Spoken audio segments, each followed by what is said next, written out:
அருட்பெருஞ்சோதி அருட்பெருஞ்சோதி தனிப்பெரும் கருணை அருட்பெருஞ்சோதி. எல்லா உயிர்களும் இன்புற்று வாழ்க, வள்ளல் மலரடி வாழ்க வாழ்க. கொல்லா விரதம் குவளை எல்லாம் ஓங்குக, நல்லோர் நினைத்த நலம் பெறுக, நன்று நினைத்த எல்லோரும் வாழ்க இசைந்து. உலக மக்களே, அறிவார்ந்த அன்பர்களே, ஆண்மநேய ஒருமைப்பாடுடைய அன்பர்களே, நமது பிள்ளை பெருமானவர்கள் அருளிய திருவொட்பாவிலிருந்து 6ஆம் திருமுறையிலே ஞானசரியை விளக்கங்களை பார்த்து கொண்டிருக்கிறோம். ஞானசரியை என்பது இறைவனை பக்தியோடு வணங்குவது மட்டுமல்ல, இறைவனுடைய ஞானத்தை பெற்றுக்கொண்டு பக்தியோடு வணங்குவது மட்டுமல்ல, மரணமில்லா பெருவாழ்வில் வாழ வேண்டும் என்பதற்காகவே நமக்கு ஞானசரியை அருளியிருக்கிறார்கள் நமது பிள்ளை பெருமானவர்கள். சமயங்கள், மதங்கள், மார்க்கங்கள் என்பவற்றுடைய நெறிகளை எல்லாம் விட்டுவிட்டு சுத்த சன்மார்க்க நெறிகளை பின்பற்றி கொண்டு இன்புற்று வாழ வேண்டும் என்பதற்காகவே நமது பிள்ளை பெருமானவர்கள் பூலோகத்திற்கு ஒரு தாயின் வழியாக வருவிக்க விட்டார் என்பதை நாம் ஏற்கனவே திருவொட்பாவில் உள்ள விளக்கங்களை நாம் தெளிவாக பார்த்திருக்கிறோம். அருட்பெருஞ்சோதி ஆண்டவர் இந்த பிரபஞ்சம் தோன்றிய காலத்திலிருந்தே 4 யுகங்களிலுமே கிரேத யுகம், திரேத யுகம், துவாரி யுகம், கலியுகம், இந்த 4 யுகங்களிலுமே தோன்றிய சமயங்களும் மதங்களும் மார்க்கங்களும் முடிவடைந்து விட்டன. மக்கள் அறியாமையில், அதாவது தெரியாமல் இன்னும் அதையே பின்பற்றி கொண்டிருக்கிறார்கள். ஒவ்வொரு யுகத்திற்கும் ஆயுள் காலம் உண்டு. அப்போது அந்த யுகத்தில் தோன்றிய சமயங்களுக்கும் மதங்களுக்கும் மார்க்கங்களுக்கும் ஆயுள் காலம் உண்டு. அந்த யுகம் முடிந்தவுடனே அடுத்த யுகம் பிறக்கும்போது ஏற்கனவே அந்த யுகத்தில் தோன்றிய சமயங்களும் மதங்களும் மார்க்கங்களும் அழிந்துவிடும். ஆக இந்த நிலையில் இருக்கும்போது சுத்த சன்மார்க்க காலத்தில், இப்போ நமக்கு சுத்த சன்மார்க்க காலத்தில் இருந்து கொண்டிருக்கிறோம், சதுர யுகத்தில் இருந்து கொண்டிருக்கிறோம்.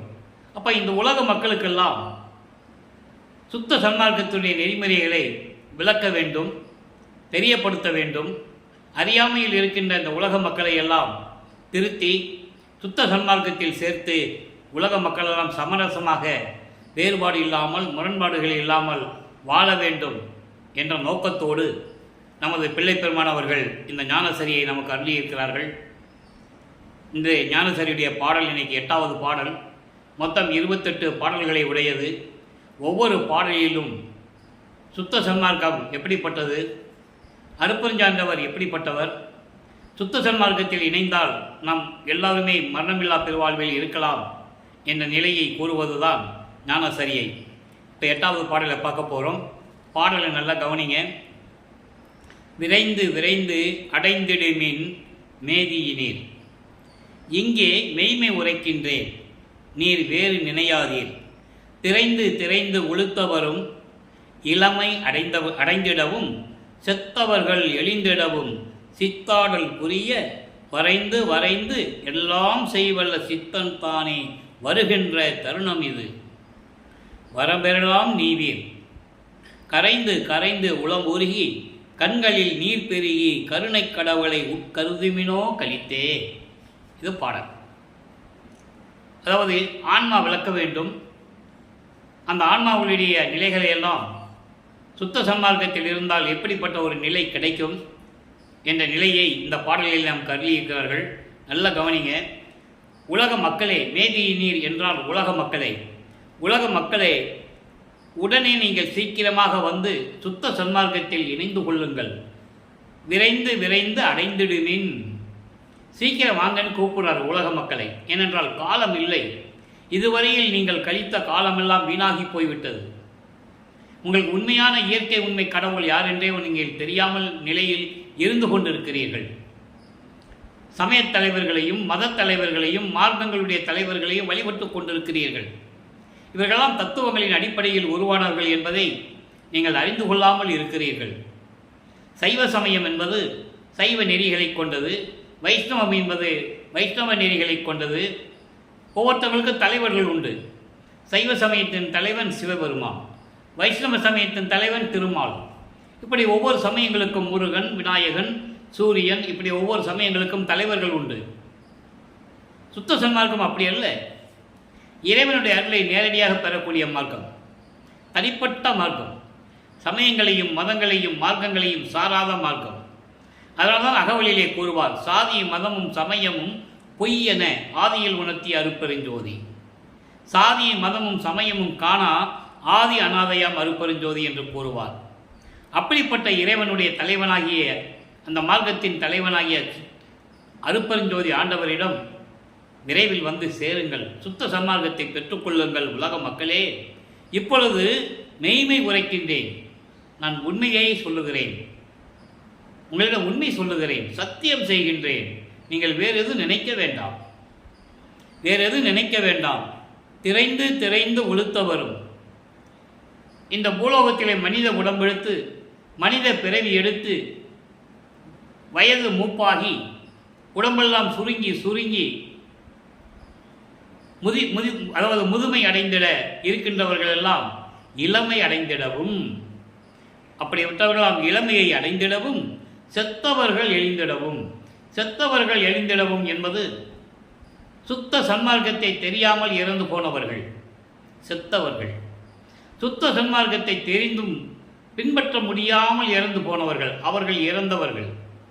இப்படி இந்த ஆன்மாக்களை எல்லாம் திருப்பி எடுத்து கொண்டு வந்து மறுபடியும் மனித பிறவி கொடுத்து, மனித பிறவி என்பது அற்புதமான ஒரு பிறவி. அவங்க சுத்த சன்மார்க்கத்தை தெரியாமல் செத்து போனவர்கள் இறந்து போனவர்கள் திரும்பி வந்து அவர்கள் சுத்த சன்மார்க்கத்தில் சேர்ந்து அதான் எழுந்திடவும் என்று சொல்லுகிறார். அதை யார் செய்ய வேண்டும்? இறைவன் செய்ய வேண்டும். அதை வல்லப்பமான் செய்து கொண்டிருக்கிறார். செத்தவர்களை எழுப்புவது, இறந்தவர்களை எழுப்புவது. வல்லப்பமானவர்கள் தந்தையிடமிருந்து அருளை பெற்ற பிறகு அந்த நிகழ்வுகளை எல்லாம் வல்லப்பமானவர்கள் ஆட்சி செய்து கொண்டிருக்கிறார்கள். அப்படி அவர்களெல்லாம் எழுந்திடவும் சித்தாடல் புரிய, அதாவது இதெல்லாம் இறைவனுடைய திருவிளையாடல் என்று கூறுகிறார். சித்தாடல் என்பது அருள் விளையாடல் என்று சொல்லலாம். திருவிளையாடல் தனது மகனையே, தனது அருளால் பெற்றெடுத்த ஒரு ஆண்மகனை செல்வப்பிள்ளை என்று வளர்த்து கொண்டு 51 ஆண்டுகள் தன் மகனை இந்த பூலோகத்தில் இருக்க செய்து, அதான் வளர்ப்பமானவர்கள்.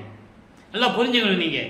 தன் மகனிடமே திருவிளையாடல் செய்தவர் அருப்பெருஞ்சோதி ஆண்டவர். 51 ஆண்டுகள் தான் பிரிந்த சக்தியோடு 51 ஆண்டுகள் கழித்து அருப்பெருஞ்சாண்டவர் மீண்டும் இணைகிறார். அப்படி இணைந்த இடம்தான் மேட்டுக்குப்பத்தில் இருக்கின்ற சித்தி வளாகம் என்ற இடம். இப்போ வல்லப்பமானவர்கள் சித்தி வளாகத்தில் இருந்து கொண்டிருக்கிறார்.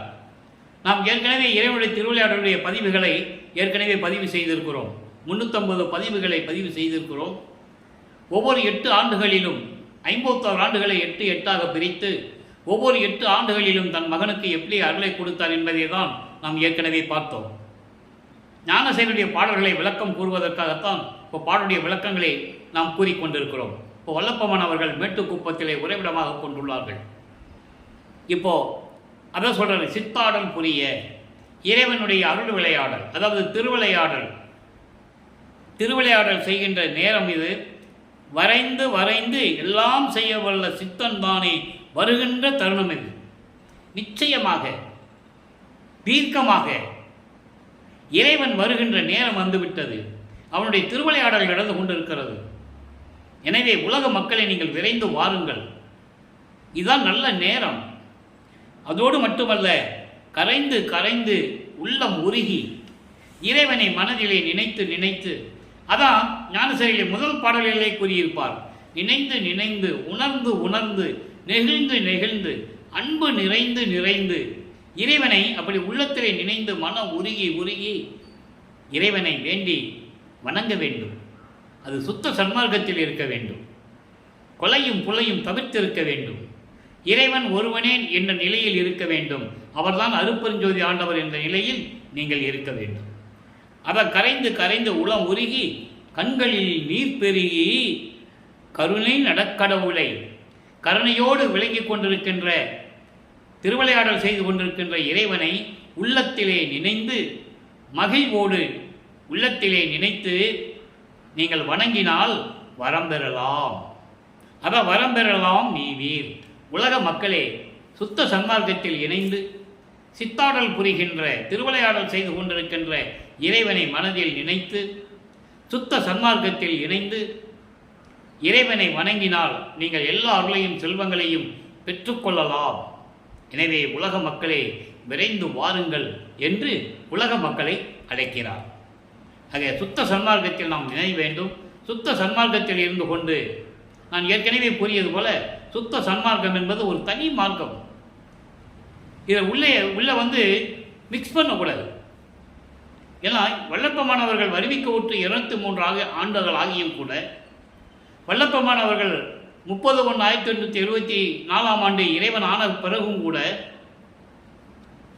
இன்னும் அந்த நிலையை மக்களிடம் உறுதிபட யாரும் கூறவில்லை.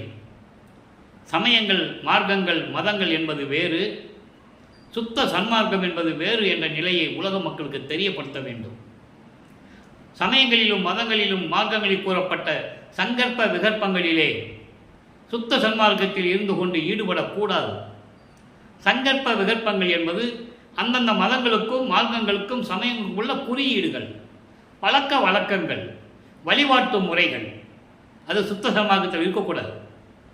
உதாரணத்துக்கு சைவ சமயத்தின் தலைவனாகிய சிவபெருமானை வணங்கும் போது அதனுடைய வழிபாடு முறைகள் வேறு. சைவ சமயத்தின் அடையாளம் என்பது திருநீரை பூசிக்கொள்வது. அதே போல வைஷ்ணவ சமயத்தின் தலைவன் திருமால், அவனுடைய வழிபாடு வேறு. அதை பின்பற்றி கொண்டிருக்கின்றவர்கள் நாமமிட்டுக் கொள்ளுவார்கள். அது அவங்களுடைய சுதந்திரம். ஏனென்றால் இன்னும் அவர்கள் சமயங்களிலும் மதங்களிலும் மார்க்கங்களிலும் இருந்து விடுபடவில்லை. ஆனால் சுத்த சன்மார்க்கம் அப்படி அல்ல. சுத்த சன்மார்க்கத்திற்கு எந்த குறியீடுகளும் இல்லை. ஜோதி வடிவில் இருக்கின்றான் இறைவன். அந்த ஜோதியிடம் போய் நீங்கள் அபிஷேகம் பண்ண முடியாது. பால் அபிஷேகம், தேனாபிஷேகம், இளநீர் அபிஷேகம்லாம் பண்ண முடியாது. பண்ண முடியுமா? தீபத்தில் போய் திருநீர் பூச முடியுமா? உருவம் இருந்தால்தான் திருநீர் பூச முடியும். அது சுத்த சன்மார்க்கத்தின் தலைவன், சுத்த சன்மார்க்கத்தின் இறைவன், அருப்பரஞ்சோதி ஆண்டவர். அப்போது இந்த குறியீடுகள், சங்கற்ப விகற்பங்கள் இருக்கக்கூடாது. சுத்த சன்மார்க்கத்தின் தனிப்பட்ட நெறிகள் அது. அதை நீங்கள் புரிந்து கொள்ள வேண்டும். எனவே உலக மக்களை எல்லாம் சுத்த சன்மார்க்கத்தில் இணைய வேண்டும் என்று அழைக்கிறார் வல்லப்பெருமானவர்கள். வல்லப்பெருமான் இறைவனுடைய மகன், இறைவனுடைய மகனாகவே வருவிக்க உற்றவர்.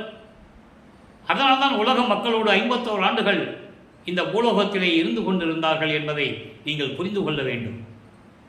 அப்போ இந்த நிலையை இன்றைக்கு பார்த்த பாடலுடைய விளக்கத்திற்கு ஏற்றபடி சுத்த சிவநிலை என்ற பதிகத்திலே ஒரு பாடல் உண்டு. அதை நான் சொல்வதற்கு கடமைப்பட்டிருக்கிறேன். 106வது பதிகம் சுத்த சிவநிலை. மற்ற மார்க்கங்களுடைய நிலை என்ன என்பதை இங்கே கூறுகிறார். அதையும் உலக மக்களை விலக்கி சொல்ல வேண்டும். ஏனென்றால் ஞானசரியை பற்றி கூறும்போது மற்ற மதங்களுடைய மார்க்கங்களுடைய நிலைகளையும் கூற வேண்டும். அந்த நிலைகளுடைய நிலை என்ன, அதில் எப்படி இருந்தார், 32 ஆண்டுகள் வரைக்கும் அந்த நிலைகளிலே எப்படி இருந்தார், இறைவனுடைய திருவிளையாடல் எப்படி நடந்தது என்பதை கூறுகிறார். தன் மகனிடமே இறைவன் திருவிளையாடலானது இங்கே தெளிவாக நமக்கு அருளி இருக்கிறார்கள். துன்மார்க்கம் எல்லாம் தொலைத்து விட்டேன், தெளிவாக சொல்கிறார். துன்மார்க்கம், துன்பங்களையும் துயரங்களையும் கொடுக்கக்கூடிய அந்த மார்க்கங்கள் இருக்கிறதே, ஏற்கனவே பிரபஞ்சத்தில் தோன்றிய கிரேத யுகத்தில் தோன்றிய கலங்க மார்க்கம், திரேத யுகத்திலே தோன்றிய திராவக மார்க்கம், நவநீத மார்க்கம் எங்கே துவார யுகத்திலே, கலியுகத்திலே பஸ்ம மார்க்கம், இதெல்லாம் முடிந்து விட்டது. ஏன்னா அந்த யுகங்கள் அழிந்து விட்டது. கலியுகம் 1900 ஆண்டுகளிலே முடிந்து விட்டது. கலியுகத்திற்கு மொத்தமே 5000 ஆண்டுகள் தான் என்பதை தெளிவாக அருளி இருக்கிறார்கள் நமது பிள்ளை பெருமான் அவர்கள். ஆக இந்த மார்க்கங்கள்லாம் முடிந்து விட்டது. அதுக்கப்புறம் தசா மார்க்கம், சர்புத்திர மார்க்கம், சகமார்க்கம், சமய சன்மார்க்கம், இப்படி மார்க்கங்கள் தோன்றின. அதுக்கு விளக்கங்கள்லாம் நம்ம ஏற்கனவே கொடுத்து விட்டாச்சு. தசமார்க்கம் என்பது ஒரு தொண்டனுக்கும் ஒரு தலைவனுக்கும் இருக்கின்ற மார்க்கம், அது தசமார்க்கம். பாசமார்க்கம் என்றும் கூறுவார்கள்.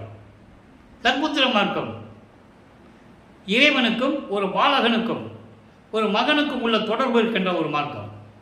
சகமார்க்கம் இறைவனை நண்பனாக ஏற்றுக்கொண்ட மார்க்கம். சமய சன்மார்க்கம் சமயங்களை அடிப்படையாக கொண்ட ஒரு மார்க்கம்.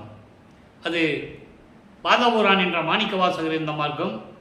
இந்த மார்க்கங்களும் சரி, சுத்த சன்மார்க்கத்துடைய நிலைகள் வேறு. அந்த மார்க்கங்கள் சமய சைவத்தை சேர்ந்தது. அதான் சொல்றாரு, துன்மார்க்கம் எல்லாம் தொலைத்து விட்டேன். அதன் பிறகுதான் இவருக்கு சுத்த சன்மார்க்கத்தை கொடுப்பதற்கு தனது தந்தை அருப்பெருஞ்சாண்டர் மகனை சுத்த சிவஞான வெளிக்கு அழைக்கிறார். அங்கதான் சுத்த சன்மார்க்கத்தை கொடுக்கிறார் என்ற நிலைகளை நாம் ஏற்கனவே விளக்கமாக பார்த்து விட்டோம். சுத்த சிவ சன்மார்க்கம் சன்மார்க்க சங்கம் தலைப்பட்டேன். சுத்த சன்மார்க்க சங்கம் தலைப்பட்டேன். அதை நான் பெற்றுக்கொண்டேன், அதை தழுவிக்கொண்டேன். என் மார்க்கம் நன்மார்க்கம் என்று வான்நாட்டார் புகழ்கின்றார். என் மார்க்கம் சுத்த சன்மார்க்கம், இந்த மார்க்கம்தான் நல்ல ஒரு மார்க்கம், நல்ல நெறிகளை கொண்ட மார்க்கம் என்று தேவர்கள் புகழ்கின்றார்கள். அதான் ஒரு பாட்டில் சொல்வார், ஒவ்வொரு பாட்டுக்கும் ஒவ்வொரு வரிக்கும் பாடலுடைய விளக்கங்கள் உண்டு அன்பர்களே. 6ஆம் திருமுறையில் பாடலிலே கூறுவார், வாலி என்று என்னை வந்து மால் அயன் ஆதியோர் அருட்பேர் ஆலி என்று துதித்து ஏத்த புரிந்தாய். அற்புதம், நீடூழி வாலி என்றே அன்றே எனக்கு சாதா வரமும் உவந்தளித்தாய். வாலி மன்றோங்கும் அருப்பெருஞ்சோதி நின் மன்னருளே. சுத்த சன்மார்க்கத்தில் இருந்ததனால், இந்த துன்மார்க்கங்களை எல்லாம் நான் விட்டதனால், சுத்த சன்மார்க்கத்திலே தான் தலைப்பட்டதனால், ஏற்றுக்கொண்டதனால் என் மார்க்கம்தான் சிறந்த மார்க்கம் என்று தேவர்கள் புகழ்கின்றார்கள், போற்றுகின்றார்கள். மண்மார்க்கத்தாலே உவந்து, மண்மார்க்கம் என்பது அழிவில்லாத மார்க்கம், நிலையான மார்க்கம். இந்த நிலையான மார்க்கம், அழியாத மார்க்கம் இருந்ததனால்தான் தேவர்களெல்லாம் என்னை பார்த்து போற்றுகின்றார்கள், புகழ்கின்றார்கள், வணங்குகின்றார்கள் என்றே கூறுவார். ஆக இந்த நிலையில் இருக்கும்போது சுத்த சன்மார்க்க நிலைதான் உலக மக்களுக்கு தேவையான ஒரு நிலை என்ற நிலையை ஞானசரியிலே நமக்கு அருளியிருக்கிறார்கள். ஞானசரியை என்பது 12 நிலைகளை கடந்து 13வது நிலை, திரையோதச நிலை என்று கூறுவார். சரியை கிரியை யோகம் என்பது சமயங்களையும் மதங்களையும் மார்க்கங்களையும் சார்ந்த ஒரு 12 நிலைகள். இது முத்தி அடையக்கூடிய நிலைகள் 12 நிலைகளும். ஞான சரியை என்பது ஞான சித்தியை அடையக்கூடிய ஒரு நிலை. அதைதான் 6ஆம் திருமுறையிலே 64வது பதிகம் திருவுந்தியார் என்ற பதிகத்திலே 10வது பாடலிலே தெளிவாக நமக்கு அருளியிருப்பார்கள். முத்தி என்பது, முத்தியை பெற்றேன், அம்முத்தியினால் ஞான சித்தியை உற்றேன். முத்தி என்பது ஒரு நிலை, சமயங்களையும் மதங்களையும் மார்க்கங்களையும் கடந்த ஒரு நிலை. ஞான சித்தியை பெறுவதற்கு ஒரு படி என்று கூட சொல்லலாம். அதை தெளிவாக அகவலிலே கூறியிருக்கிறார். முத்தி என்பது நிலை, முந்துரு சாதனம், அத்தகைய அருப்பெருஞ்சோதி. முத்தி என்பது அதற்கு பிறகு ஒரு சாதனம் இருக்கிறது. அதை தான் அடுத்த வரியிலே சொல்லுவார், அடுத்த பாடலிலே. சித்தி என்பது நிலை சேர்ந்த அனுபவம். சித்தி என்பது நிலை சேர்ந்த அனுபவம், கடவுள் நிலை அறிந்து அம்மயமாகக்கூடிய நிலை. சித்தி என்பது சாதாரண சித்தி அல்ல, ஞான சித்தி. அதனால்தான் முத்தியை பெற்றேன், அம்முத்தியினால் ஞான சித்தியை உற்றேன் என்று உந்திப்பெற, சித்தன் ஆனேன் என்று உந்திப்பெற. சித்தன் என்பது நான் இறைவனாகிவிட்டேன் என்று கூறுகிறார். அப்போ சுத்த சன்மார்க்கத்தின் நிலை என்பதை என்ன என்பதை நமக்கு தெளிவாக அறிவிக்கிறார்கள். இப்படிப்பட்ட மார்க்கம்தான் நல்ல மார்க்கம் என்பது தேவர்கள் புகழ்கின்றார்கள், மகிழ்வோடு என்னை போற்றுகின்றார்கள், வணங்குகின்றார்கள் என்று கூறுகிறார். இதையே இன்னொரு பதிகத்திலே ஒரு விளக்கம் உண்டு. இதெல்லாம் ஞானசரிக்கு தொடர்புள்ள பாடல்கள். இது இறைவனுடைய தயவும் கருணையும் இருந்தால்தான் இந்த பாடல்களை தொடர்ந்து நாம் சொல்ல முடியும். 70வது பதிகம் சிவ புண்ணிய பேரு. சுத்த சன்மார்க்கத்தை பெற்றதனால் இவருடைய நிலை என்ன என்பதை இங்கே தெளிவாக கூறுவார். நல்ல கவனிங்க. துதி பெறும் அயனோடு, துதி பெறும் அயனோடு அரி அரண் முதல்வோர் சூழ்ந்து சூழ்ந்து சூழ்ந்து சூழ்ந்து இழைத்து ஒரு தங்கள், இழைத்து ஒரு தங்கள் விதியை நொந்து இன்னும் விழித்திருக்கின்றார். விழிந்து இருந்திடவும் நோவாமே மதியிலேன் அருளால் சுத்த சன்மார்க்க மன்றிலே வயங்கிய தலைமை பதம் பெற்றேன். தலைமை பதம் பெற்றேன், எனக்கு இது போதும், பண்ணிய தவம் பழித்ததுவே என்று கூறுவார். சுத்த சன்மார்க்கத்தை நான் பெற்றதனால் பிரம்மனும் திருமாலும் ருத்திரனும் அடைய முடியாத நிலையை நான் அடைந்து விட்டேன். சூழ்ந்து சூழ்ந்து உன்னை தேடி தேடி இழைத்து போனார்கள், நொந்து போனார்கள், விதியை நொந்து கொண்டிருக்கிறார்கள். அப்படி அவர்கள் நொந்து கொண்டிருக்க நோவாமல் இந்த மதியிலே சுத்த சன்மார்க்க அறிவு இல்லாதவன், அதாவது எப்போ சமயங்களையும் மதங்களையும் மார்க்கங்களையும் சார்ந்த போது அதை சொல்லுகிறார். அப்படிப்பட்ட இருந்த இந்த மதியிலே இறைவனுடைய அருளால் சுத்த சன்மார்க்கம் மன்றிலே வழங்கிய தலைமை பதி பெற்றேன். தலைமை பதி யாரு? அருட்பெருஞ்சோதி ஆண்டவருடைய அருளை பெற்றுவிட்டேன். அவனுடைய திருவடியை பற்றி கொண்டேன். இறைவனுடைய திருவடியை இறுக பற்றி கொண்டேன். சுத்த சன்மார்க்கம் கிடைத்து விட்டது. பிரம்மனும் திருமாலும் ருத்திரனும் பார்க்க முடியாத இறைவன். ஏனென்றால் அவர்கள் சுத்த சன்மார்க்கத்தில் இல்லாததனால் இறைவனை கண்டுகொள்ள முடியவில்லை. கண்டுகொள்ள கரிதாம் என்று கூறுவார். பல பாடல்கள் உண்டு. நோவாமை என்பது சுத்த சன்மார்க்கத்தில் நோவாமல் நோன்பு இருப்பது. சமயங்களையும் மதங்களையும் மார்க்கங்களையும் சார்ந்தவர்கள் இந்த பிரபஞ்சத்திலே தோன்றிய கோடான கோடி பேர்கள் இருக்கிறார்கள். ரிஷிகள், முனிவர்கள், சித்தர்கள், சித்திகள், சத்துகள் எத்தனையோ பேர் உண்டு. தவம் இருந்தார்கள். அது சமயங்களையும் மதங்களையும் மார்க்கங்களையும் சார்ந்தது. கடலுக்குள்ள போயிடுவாங்க, மலைக்குள்ள போயிடுவாங்க, குகைக்குள்ள போயிடுவாங்க, காட்டுக்குள்ள போயிடுவாங்க. கீழே வேள்வியை வளர்த்து நெருப்பை வளர்த்து ஊசி பலகையில் போட்டு ஒத்த காலில் நிற்பான் இறைவனை பார்க்கறதுக்கு. யாரும் பார்க்க முடியல. ஆனால் நான் அப்படி அல்ல. நோவாமல் நோன்பு என்னை போல் நோற்றவரும், எஞ்சான்றும் சாதாவரம் என்னை போல் சார்ந்தவரும், தேவாரின் பேரருளை என்னை போல் பெற்றவரும் இவ்வுலகில் யார் உலர்? சற்றையாரை முன்ன நம்ப முடியாது. நீ திருவிளையாடல் பண்ணிட்டு இருக்கிறவன் என்னை ஏமாத்திக்கிட்டு எனக்கு தெரியாம வேற யாருக்காவது இந்த அருளை கொடுத்துருக்கியா? மரணமில்லா பெருவாழ்வை கொடுத்துருக்கியா? இல்லை இந்த அருள்கள் எல்லாம் எனக்கு கொடுத்த மாதிரி வேற யாருக்கும் கொடுத்துருக்கியா? சொல்லுன்ற. நோவாமல் நோன்பு என்பது இந்த பொன்னான உடம்பை வருத்தாமல், தூங்காம, சாப்பிடாம, இந்த எலும்புகள்லாம் தெரிகிற மாதிரி உட்கார்ந்துக்கிட்டு மணிக்கணக்கில் தவம் இருந்து, ஆண்டுகளுக்கெல்லாம் தவம் இருந்து அப்படியெல்லாம் இல்லாமல் இருப்பது தான் நோவாமல் நோன்பு. சுத்த சன்மார்க்கத்திலே மகாமந்திரம் அருட்பெருஞ்சோதி தனிப்பெருங்கருணை அருட்பெருஞ்சோதி. இதை ஏன் கூறுகிறேன் என்றால், சுத்த சன்மார்க்கத்தை வைத்துக்கொண்டு சமயங்களையும் மதங்களையும் மார்க்கங்கள் என்ற போர்வையிலே இருந்து கொண்டு சுத்த சன்மார்க்கத்தை உலக மக்களுக்கு தெரியப்படுத்தாமல் இருக்கிறார்கள். அதற்காகத்தான் இந்த பாடலிலே கூறுகிறார். சுத்த சன்மார்க்கம் என்பது தனி மார்க்கம். தேவைப்பட்டால் திருநீர் பூசிக்கொள்வது, தேவைப்பட்டால் சமயங்களையும் மதங்களையும் மார்க்கங்களையும் போற்றி பேசுவது, இந்த நிலை மாற வேண்டும். அதுக்குதான் வலியுறுத்தி கூறுகிறார். சுத்த சன்மார்க்கம் என்பது தனி மார்க்கம். நோவாமல் நோன்பு இருப்பது. சுத்த சன்மார்க்க பெயரை வைத்துக்கொண்டு சுற்றுலா செல்வது, தவம் இருக்க சொல்லுவது, இதெல்லாம் சமயங்களையும் மதங்களையும் மார்க்கங்களையும் சார்ந்தது. சுத்த சன்மார்க்கம் என்பதை நீங்கள் புரிந்து கொள்ள வேண்டும். தீபத்துக்கு முன்னால் அமர்ந்து கொண்டு இறைவனையை மனதில் நினைத்து மனம் உருகி சைவ நிலையில் இருந்து கொண்டு இறைவனை வணங்க வேண்டும். அதுதான் சுத்த சன்மார்க்க நெறி என்பதை நீங்கள் புரிந்து கொள்ள வேண்டும். ஆக இந்த நிலையில் இருக்கும்போது வல்லப்பமானவர்கள் எப்படியெல்லாம் இருந்தார் என்பதை தெளிவாக நமக்கு அருளி இருக்கிறார்கள். எனவே உலக மக்களே, பேசணும்னா நிறைய பேசிட்டு இருக்கலாம். சுத்த சன்மார்க்கம் என்பது ஞானசரியை விளக்க மட்டும் அல்ல நமது நோக்கம். ஞானசரியை விளக்கத்தை மட்டும் சொல்லுவதல்ல நமது நோக்கம். ஞானசரியை விளக்கத்தையும் சொல்ல வேண்டும்.